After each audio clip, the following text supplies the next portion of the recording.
ಯಾವುದೇ ಸೂಜಿ ದಾರದ ಸಹಾಯವಿಲ್ಲದೆ ಈ ಹೂಗಳಿಂದ ನಾವು ಒಂದು ಚಿಕ್ಕದಾದ ಹಾರವನ್ನು ಹೇಗೆ ಮಾಡೋದು ಅಂತ ನೋಡೋಣ.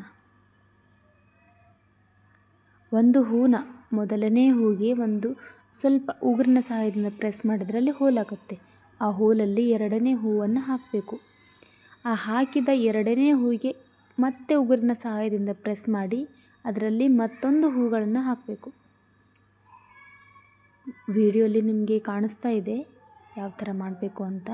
ಹಾಗೆ ಹಾಕಿರುವಂಥ ಹೂವಿಗೆ ಮತ್ತೆ ಪ್ರೆಸ್ ಮಾಡಿ ಮತ್ತೊಂದು ಹೂವನ್ನು ಹಾಕಬೇಕು. ಹೀಗೆ ಒಂದಾದ್ಮೇಲೆ ಒಂದು ಹಾಗೆ ಹಾಕಬೇಕು.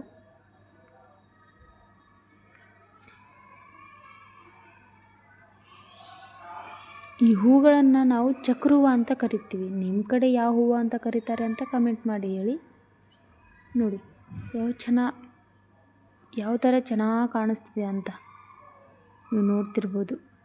ತುಂಬ ಕಷ್ಟವಾದ ಕೆಲಸ ಏನಲ್ಲ, ತುಂಬ ಈಸಿ ಕೆಲಸನೇ. ಯಾರು ಅಂದ್ಕೊಳ್ಳೋದು ಇಲ್ಲ. ನೋಡಿದ್ರಾ, ಅನ್ನಿಸ್ತಿದೆಯಾ ನಿಮಗೆ ಇದು ಸೂಜಿ ದಾರ ಯಾವುದೇ ಸಹಾಯವಿಲ್ಲದೆ ಆಗಿರೋದು ಅಂತ? ನೋಡಿದ್ರೆ ತುಂಬಾ ಚೆನ್ನಾಗಿ ಕಾಣಿಸುತ್ತೆ. ಯಾರು ಕೂಡ ಅಂದ್ಕೊಳ್ಳಲ್ಲ ಇದು ಸೂಜಿ ದಾರ ಯಾವುದೇ ಸಹಾಯವಿಲ್ಲದೆ ಆಗಿರುವಂಥ ಹಾರ ಅಂತ. ಹೀಗೆ ಒಂದೊಂದಾಗಿ ಹಾಕ್ಬೋದು. ಹಾಕಿದ್ರೆ ಅದು ಚಿಕ್ಕದಾಗಿರೋ ಹಾರ ದೊಡ್ಡದಾಗುತ್ತೆ. ಈ ಹೂಗಳಿಂದ ಎಕ್ಸಾಂಪಲ್ ಕಳಶಕ್ಕಾಗಲಿ ಯಾವ್ದು ಹಾಕಬೇಕು ಅಂದರೆ ಈ ಹೂಗಳಿಂದ ಹಾರ ಮಾಡಿದ್ರೆ ತುಂಬ ದಪ್ಪ ಆಗಿಬಿಟ್ಟಿರುತ್ತೆ. ಆ ದಪ್ಪ ಆದರೆ ಕಳಸದ್ಮೇಲೆ ಆ ಕಳಸನೇ ಚಿಕ್ಕದಾಗಿ ಕಾಣಿಸುತ್ತೆ, ಅದರ ಹಾರನೇ ದೊಡ್ಡದಾಗಿ ಕಾಣಿಸುತ್ತೆ. ಅದು ಚೆನ್ನಾಗಿ ಅನಿಸಲ್ಲ. ಆದರೆ ಈ ಥರ ನೀವು ಹಾರ ಹಾಕಿದ್ರೆ ಆ ಕಳಸ ತುಂಬ ಚೆನ್ನಾಗಿ ಕಾಣಿಸುತ್ತೆ, ಮುದ್ದಾಗಿ ಕಾಣಿಸುತ್ತೆ. ಲಕ್ಷ್ಮಿಗೊಂಥರ ಕಳೆ ಬಂದಿರೋ ಹಾಗೆ.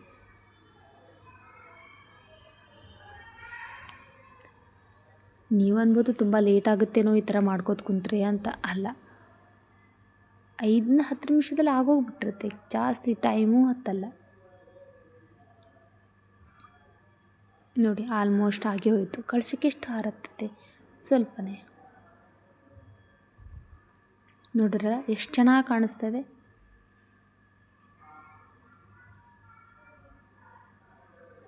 ನೀವು ಇದನ್ನು ಕಳಶಕ್ಕೆ ಆರಾಮ್ ಸರಿ ಹಾಕ್ಬೋದು.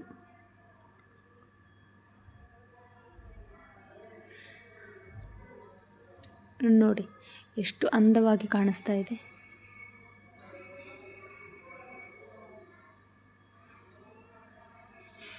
ನೀವು ಕೂಡ ಈ ಥರ ಹಾರನ ಮಾಡಿ ನಿಮ್ಮ ಕಳಶಕ್ಕೆ ಹಾಕಿ.